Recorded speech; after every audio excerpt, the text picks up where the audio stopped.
এখন ভাটা চলতেছে, যদি জোয়ার হয় তাহলে এখানে সবগুলো ডুবে যায়। আমি যদি ডিয়ার ভিউয়ার্স, রান্না বান্না করতেছেন আমার মা বোনেরা, মাসান করিয়া থাক এই নিরাপত্তায় পানি উঠলে যাই গিয়ে আবার যখন পানি কমে আইয়াই চৌকির কোনো রকম ঠাই।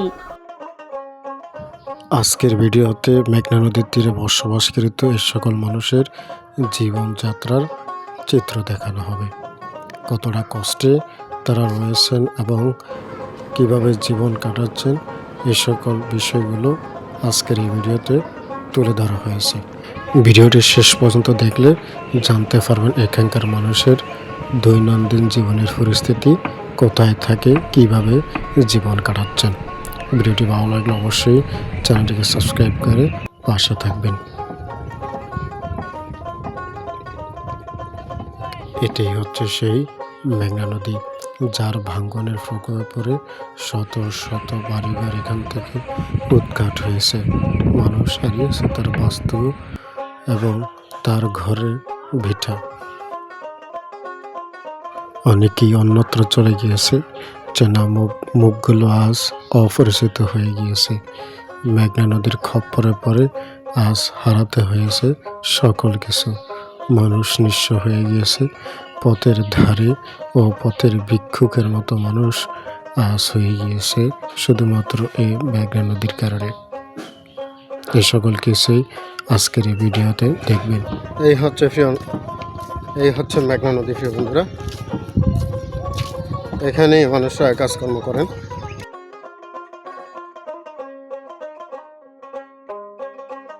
ভিডিওতে দেখতেই পাচ্ছেন ঘরগুলো অনেক উঁচুতে, টিন নেই। এই ঘরের মানুষ অন্যত্র চলে গিয়েছে মেঘনা নদীর ভাঙনের প্রভাবে। আসসালামু আলাইকুম।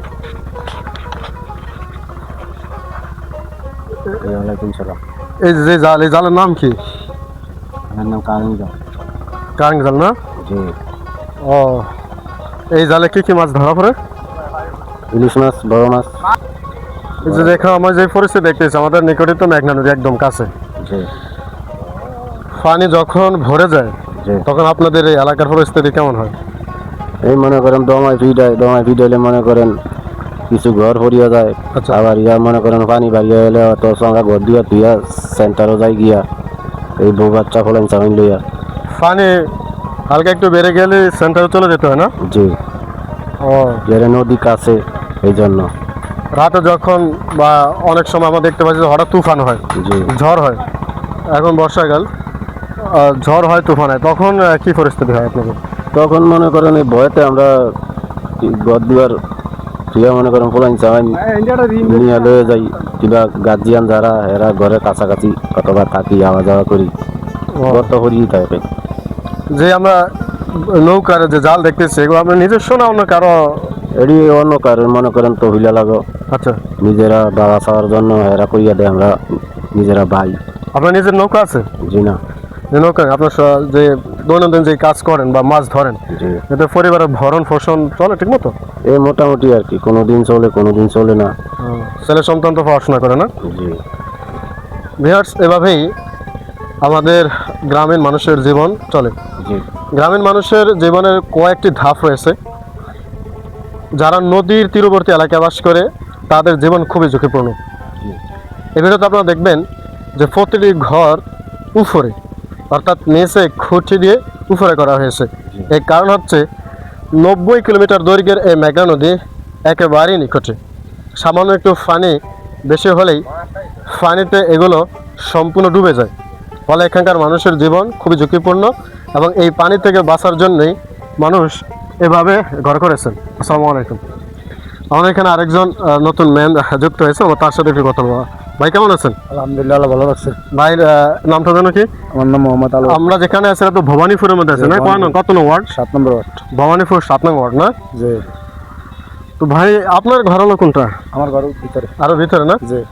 আমরা যে ঘরগুলো দেখতেছি একদম নিচে একদম কি বলে এটা, সুপারির খুঁটি। সুপারির খুঁটিতে উপরে উঠেছে, এর মূল কারণ কি? কি জন্য?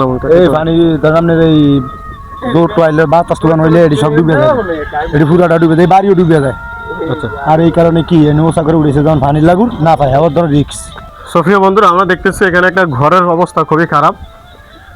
এর ভিতরে দেখা যায় কিছু খুঁটি দেওয়া আছে, সুপারের খুঁটি, আর উপরে তক্তা, যেটাকে আমরা ফাটাতান বলি, ফাটাতানের ব্যবস্থা করে মানুষ এই ঘরে থাকতেছে, বসবাস করেন। আর উপরে যে অবস্থা দেখতেছি টিন রয়েছে এবং কাগজ দিয়ে পানিকে ফিরানোর জন্য কাগজ দিয়ে ব্যবস্থা করেছেন উপরে।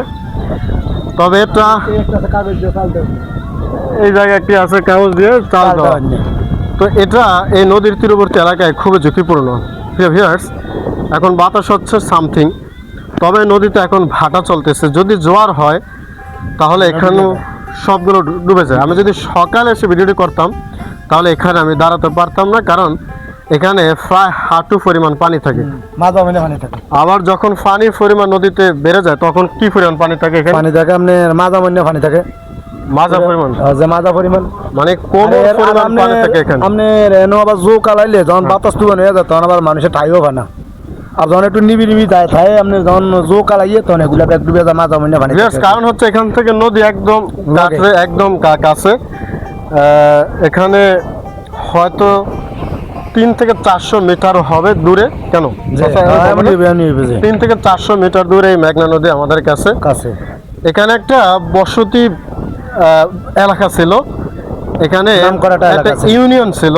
ইউনিয়নটা ফুর এই মেঘনা নদী নিয়ে গিয়েছে। আমি মেঘনা নদীকে মাঝে মাঝে রাক্ষসী নদী বলি, এর কারণ এখান থেকে অনেক মানুষ উৎখাত করে দিয়েছে মেঘনা নদীর ফলে পরিচিত মানুষগুলো আজ অপরিচিত হয়ে গিয়েছে। আপনারা দেখতে পাচ্ছেন এই ঘরের নিচে, শুধু এই ঘর না, এখানে যত ঘর রয়েছে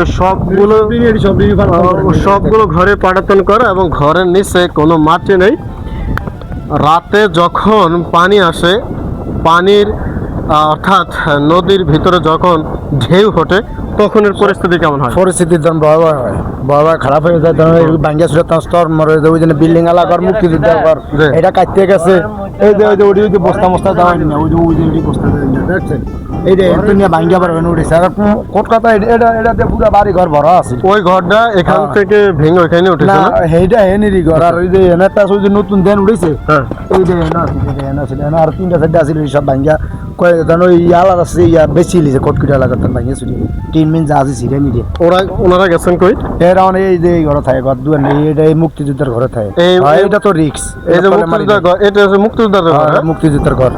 তাহলে এই মুক্তিযুদ্ধের ঘর এখন তারা এরা থাকে আর কি। আবার একার ঘরও ফুরিয়ে গেছে, এই দেখো দোনো ভাই এটার মধ্যে থাকে, এর মধ্যে আবার ঘরও ফুরিয়ে গেছে। ঘর ফুরিয়ে গেছে, আর যা আছে সব শেষ হয়ে গেছে, আমার কিচ্ছু নাই। মানে আমাদেরকে অবশ্যই মুক্তিযোদ্ধার ঘরের যে কাছে আছে আমরা এখানে একটু যাবো। ভিউয়ার্স, আপনাদেরকে মুক্তিযোদ্ধার ঘর দেখাবো, সেখানকার মানুষের পরিস্থিতি দেখাবো এবং এখানে আরো কিছু মানুষ একদম খুব সিরিয়াস অবস্থায় রয়েছে। আচ্ছা, যখন পানি একদম উপরে ওঠে না তখন এই যে পানি ঢেউগুলো কি ভিতরে যায়? ভিতরে যায়, ঢেউ ভিতরে যায়, সব ভিজে যায়।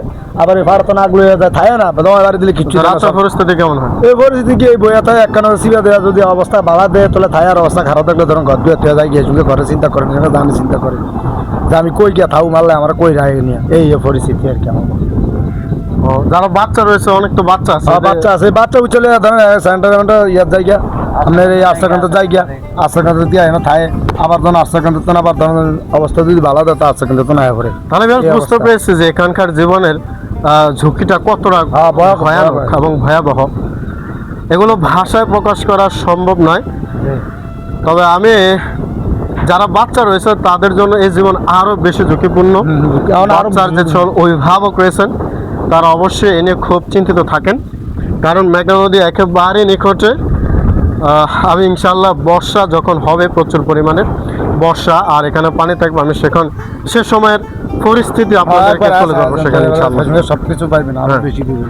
এখানে বেশ কিছু ঘর রয়েছে এবং সকল ঘরের পরিস্থিতি এরকম। মানুষ এখানে ওঠার জন্য সিঁড়ি দিছে, সেই সিঁড়ি দিয়ে মানুষ উপরে উঠে বসতি স্থাপন করে। ভিউয়ার্স, এটা রাতের ঘুমও হারাম হয়ে যায়। অর্থাৎ রাত যখন গভীর হয়ে যায় আর আকাশে যখন গুরুম গুরুম ডাক হয়, নদীতে যখন উত্তাল শুরু হয়, তখন এখানকার মানুষের ঘুম একদম হারাম হয়ে যায়। খাওয়া দাওয়া তো দূরেই থাক, নিজের জীবন বাঁচানো নিয়েই তারা বেসাইন থাকে, ব্যস্ত থাকে। আমরা এই পর্বে দেখাবো এখানকার মানুষের আরও কিছু জীবন বৃত্তান্ত এবং তারা কিভাবে তাদের জীবনকে পরিচালনা করতেছে, আমরা সেই বিষয়গুলো দেখাবো। মুক্তিযোদ্ধা ঘরে যারা রয়েছেন সেই ঘরের পরিস্থিতিকে আমরা সেই বিষয়টা আপনাদেরকে দেখাতে চাই।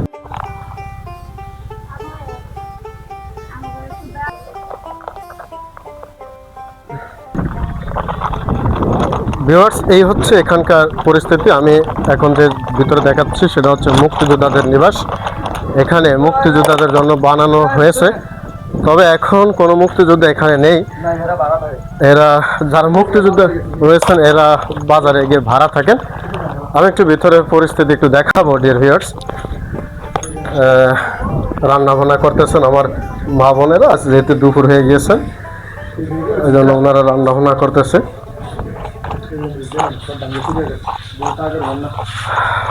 এটা মুক্তিযোদ্ধা, আমি এখন রাখা দেখিয়েছে যে আওয়ামী লীগের আমলে মুক্তিযুদ্ধ ঘটনা হয়তো করানো হয়েছে, যেহেতু শেখ হাসিনার কথা উল্লেখ রয়েছে। এবং আপনারা এই মুক্তিযুদ্ধ ঘরের পরিস্থিতি দেখতে পাচ্ছেন, একদম ফেটে গিয়েছে। এবং এই যে শিকলগুলো রয়েছে জানালা, এগুলো একদম নষ্ট হয়ে গিয়েছে। আমি বর্তমান সরকার তারেক রহমানের কাছে আবেদন জানাবো যাতে মুক্তিযোদ্ধাদের জন্য এই ঘরটি মুক্তিযোদ্ধাদের জন্য তৈরি করা হয়েছে, সেই জন্য এই ঘরটিকে আবার পুনর্নিবাস করার জন্য এক ব্যবস্থা করে দেন। এবং এটি একদম মেঘনা নদীর নিকটবর্তী এলাকায়, একদম কাছে। এখান থেকে 400 মিটার দূরে হবে মেঘনা নদী, তার মানে খুব সন্নিকটেই মেঘনা নদী। এই ঘরের ভিতরে 2-3টি রুম রয়েছে। সব এই রুমের ভিতরে এখন এই ঘরে যারা থাকেন তারা মেঘনা নদীর প্রক্ষোভে ভেঙে এখন এখানে চলে এসেছেন। ভাই আমাকে সহযোগিতা করতেছেন। আপনারা দেখতে পাচ্ছেন একদম পুরো দেয়ালটা ফেটে গিয়েছে এবং এটা খুবই সিরিয়াস। মেঘনা নদীর যে ঢেউ, এই ঢেউয়ে এ বিল্ডিং থাকে কিনা আল্লাহ ভালো জানেন। কারণ এটার ভিতরে যারা থাকেন আমার মনে হয় তারা রাতে ঠিকমতো ঘুমাতে পারে না যখন নদীতে ঝড় হয়। কারণ এটা খুব সিরিয়াস। একদম যে ফিলারটা রয়েছে, এই ফিলারটা এই দিকে একদম ফাটল ধরেছে, উপরের অংশ ফাটল ধরেছে। অতএব এটি খুব সিরিয়াস একটি বিষয় এবং খুব ঝুঁকিপূর্ণ মধ্যে হয়েছে। আমাদের এই ঘরে কোনো পুরুষ লোক নেই, থাকলে কথা বলা যেত। তাদের সাথে রয়েছেন মা বোন, তারা কথা বলবেন না। এই হলো ডিয়ার ভিউয়ার্স এখানকার এই মুক্তিযোদ্ধা ঘরের পরিস্থিতি।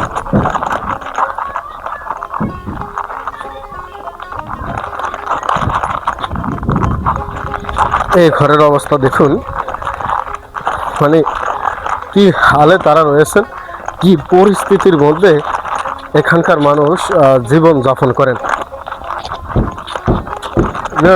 দেখতে থাকুন আরো অনেক কিছু। অনেকে অনেক কিছু আশা করেন, ভিডিও যদি করি তখন অনেকেই অনেক কিছু আশা করেন। এই আশা করাটা এখানকার মানুষের জন্য একদম সাধারণ ব্যাপার।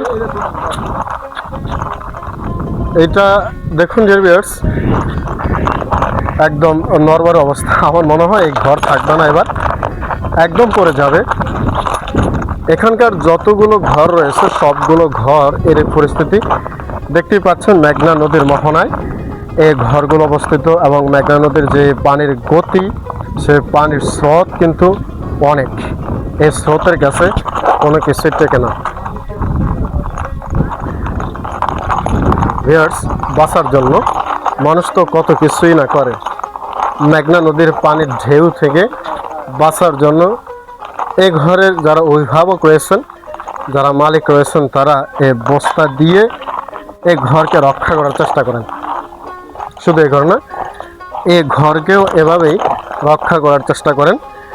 পুরো ঘরের চতুর্পাশেই এভাবে ওনারা বস্তা দিয়ে দিয়েছেন যাতে মেঘনা নদীর যে ঢেউ, সেই ঢেউ বেসুমারে আঘাত না আনতে পারে, আঘাতটা যাতে কমে যায়। তবে ডিয়ার ভিউয়ার্স, আঘাত কমলেই যে সব কিছু কমে যাবে, মেঘনা নদীর ঢেউয়ের যে আঘাত সেটা কমলেই যে সব কমে যায়, বিষয়টা কিন্তু এরকম নয়। আঘাত করার সাথে সাথে পানি চলে যায় এই ঘরের ভিতরে। আমি চলে এসেছি মেঘনা নদীর কাছে থাকা সেই ঘর, টিন দিয়ে তৈরি করা। আর এ পাশে রয়েছে তক্তা, যা খুব সিরিয়াস। আমি চলে এসেছি ঘরের ভিতরে।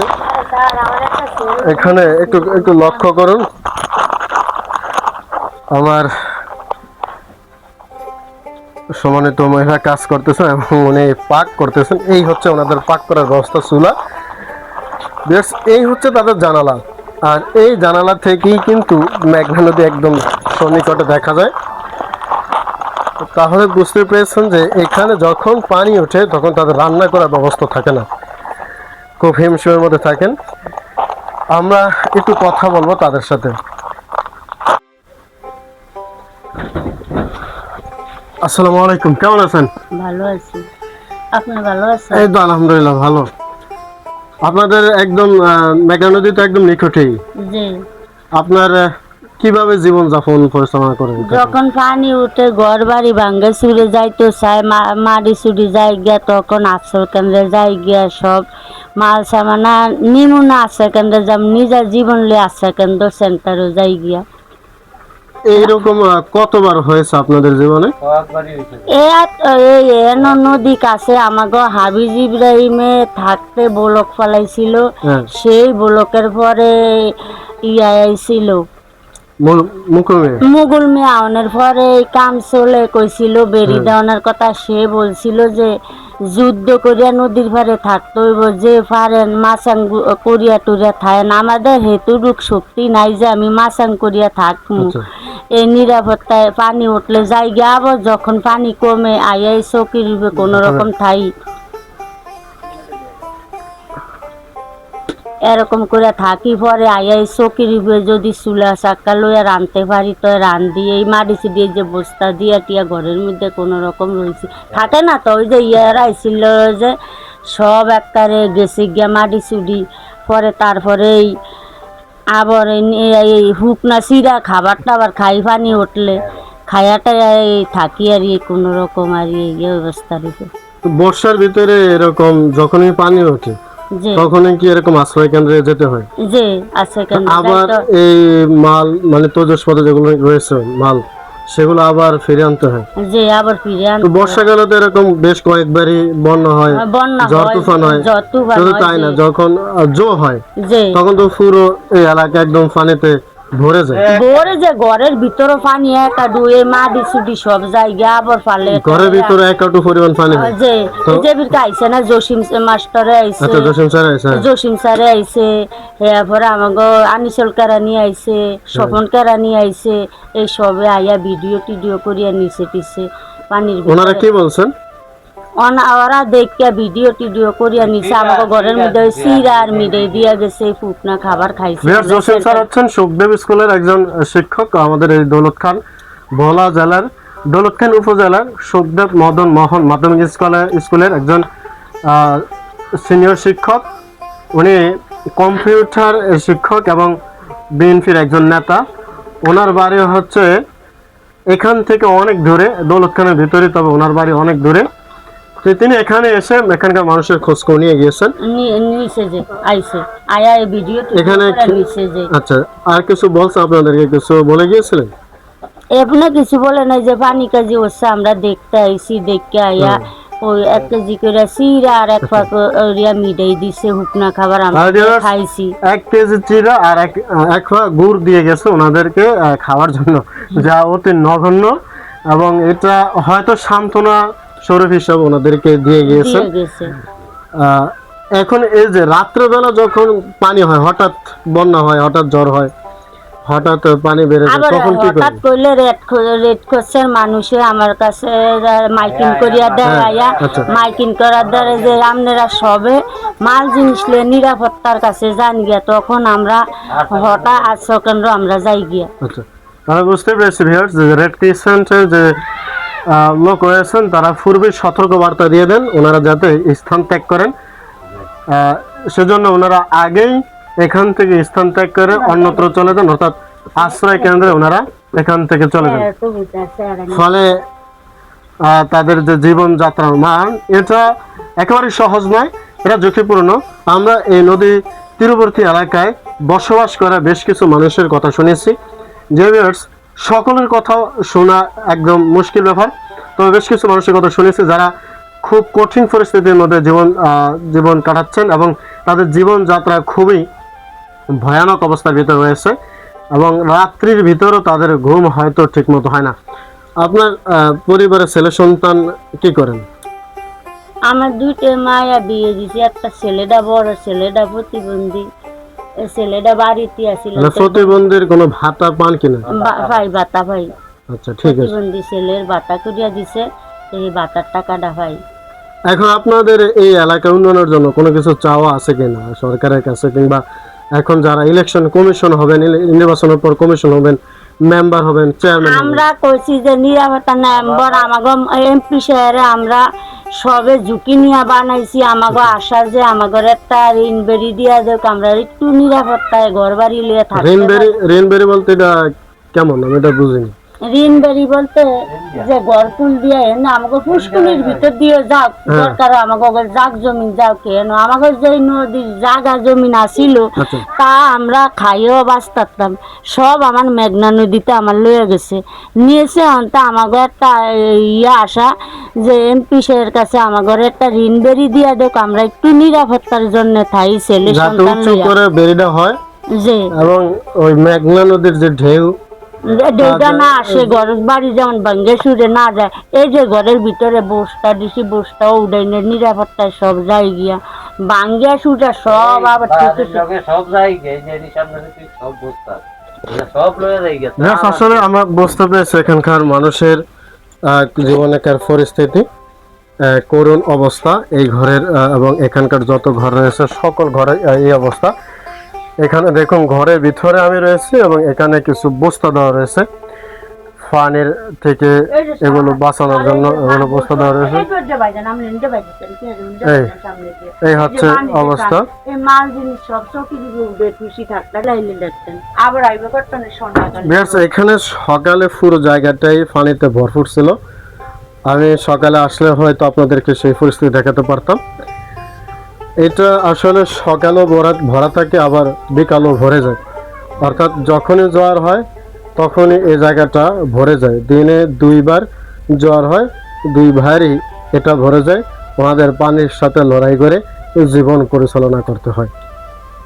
এই হচ্ছে এখানকার মানুষের দৈনন্দিন জীবনের যাত্রা এবং দৈনন্দিন জীবন মানের পরিস্থিতি।